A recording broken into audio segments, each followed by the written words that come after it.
مشكل الجامد يخلي قلبك جامد. اجمل وانضف مصمت في اسكندريه مصمت الجامد، يعني اسم على مسمى، يعني الجواب باين من عنوان والصوره ما بتكدبش. صاحب المصمت ده شاب طموح ومتربي على اصول الشغلانه وعارف كل التريكات والحركات وجايب اجمد فش واجمد مشكل في مصر. الصلاة على النبي، الاكل عندنا بيلعب حديد.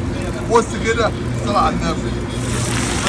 الفيديو ده لكل الناس الجميلة الاسكندرانية اللي بتعشق فواكه اللحمة. هتاكله من أنضف مكان في اسكندرية، أحلى طواجن ومشكل هتاكله في حياتك. مش هتحس إنك في مصمت من نظافة وجمال وطعامة الأكل وريحته. إيه الجمال والنظافة بجد دي، وكل ده وبأقل أسعار في اسكندرية. مصمت الجامد يستحق ياخد الأيزو يا جماعة، لأنه حقق المعادلة الصعبة، نظافة وجودة وكمان يا جماعة أسعار. فبجد ده مكان اكتشاف. عندنا ذكية والله، كل يوم بتذاكر. اللي يعمل طعم زينا نقول له يا عمنا. مصمت الجامد ما ياكلهوش الا الجامد. بشهادة كل الناس يا جماعة المصمت ده بجد لازم كلكم تروحوا وتجربوه. بيفرق عندنا سهل، انا حار نار.